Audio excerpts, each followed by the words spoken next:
And on the line right now is Willie Waffle. Willie, good morning. Well, good morning. How you guys doing? How are you guys on? Are you looking at? You're at the 607 area code. Are you Are you looking at a new area code coming?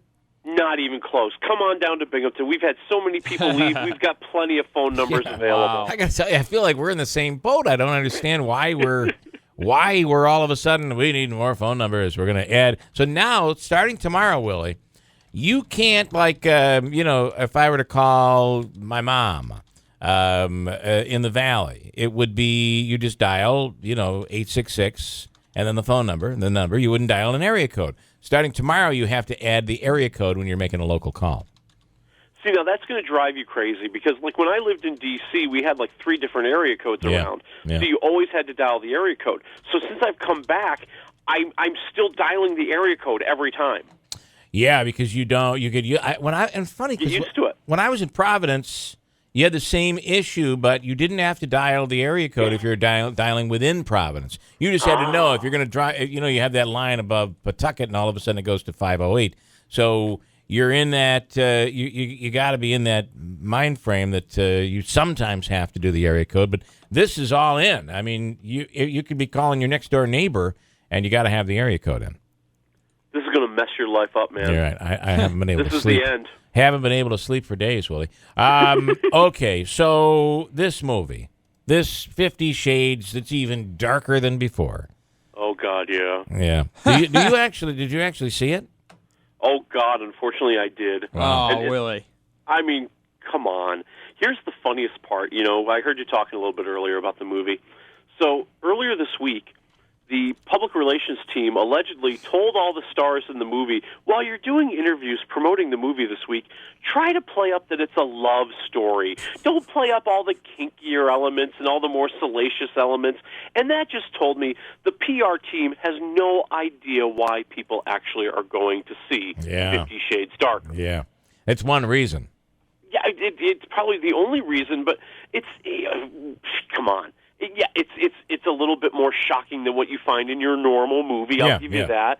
But it's so stupid. It doesn't even matter. I mean, the dialogue is so bad. The acting is so bad. The whole story is so bad. I mean, you can't get thrilled by anything in this movie. Yeah. And what's her name is in there? The daughter of... it would be Dakota Johnson, the daughter of Don Johnson and Melanie Griffith, who I pray to God neither one of them sees this movie.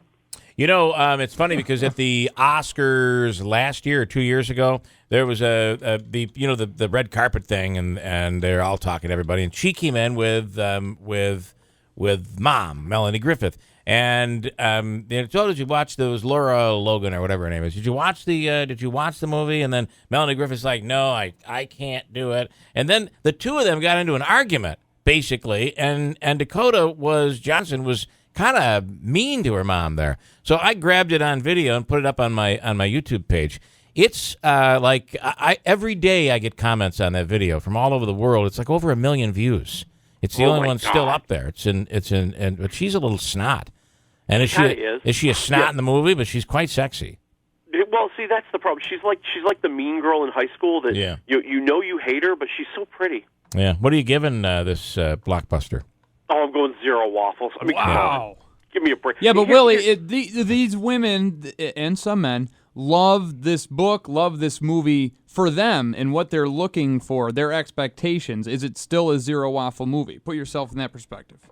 Oh, well, if you already are all in, you're going to like anything. Right. But, the biggest he's problem, rating the movie, not saying if people are going to necessarily like it. That's true. Yeah. The biggest problem with this thing is that Christian Grey is supposed to be all erotic and sexy and dangerous and intriguing because he's super rich and super good looking.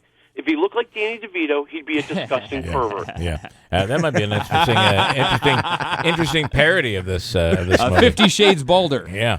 Okay, Lego Batman seems dramatic, but I've seen the previews here. What do you think? Oh, thank God Lego Batman saves the week. Oh, man. And it's Will Arnett doing the voice of Batman again, the lone vigilante who has a bit of an ego. And he's battling the Joker, and he's thrown him into this area called the Phantom Zone. But the Joker breaks out, and he brings all the villains with him. And that's when Batman realizes sometimes you can't just do it all by yourself. You need your friends. Okay. Yep. So there's a lesson in here, but what you really get is you get a good, silly slapstick movie. It's goofy, it's outrageous. The kids are going to love all the kind of crass jokes that are in here. The adults are going to like all the different parodies of Batman over the years. They do make light of the fact that Batman's been like 5 different people, which is very, very funny. And you've got a great cast. I mean, come on. Billy D. Williams is Two-Face in this movie. Wow. Well, I think other more famous names are in here too. Sure. It is. It's really Lego characters that are animated, right? Yeah. Basically, think of it as if you built a Lego Gotham City and it came to life. And I'm just blown away by how cool that looks. I mean, you would think it would be all clunky and slow. It looks fantastic. I'm blown away by the first Lego movie. I'm blown away by Lego Batman. I'm telling you, it's 3.5 waffles. It's awesome. Wow. Fantastic. Wow. Get out there and see it. Is this one that has like the funny for the adults as well as the kids? Oh, I think so. Yeah, okay. And that would be the only thing that, as an adult, I just didn't need all the butt jokes. But, hey, kids love that stuff. John Wick Chapter 2, what is this one? Yeah, you remember John Wick Chapter 1? They killed his dog and he got revenge? Totally lost. I don't remember it. Okay. Yeah. Well, now they've blown up his house and he's going to get revenge. Nice. I mean, so it's kind of crazy. It's kind of over the top. But, the action scenes are pretty cool. I mean, just the choreography, the way they do the fight scenes, the way they do the gunplay, that stuff is great to watch. There's not much else to this movie. I'd say like 1.5 waffles. All right. Hey, listen, before you go to the movies, check out Willie's website. It's wafflemovies.com. Willie, thanks. We'll talk to you again next week. All right, talk to you next week. And by the way, Willie Waffle is brought to you by Honest John's Polish Kielbasa. Also, Honest John's Hot Dogs, which are available now at Hannaford and Clinton, Herkimer, and Utica on Mohawk Street, Hannaford and New Hartford, Kelly's Meat Market, Little Falls, Mohawk Village Market, Chenantries, and all over the place. It's Honest John's Polish Kielbasa and Honest John's Hot Dogs at better grocery stores all over the area.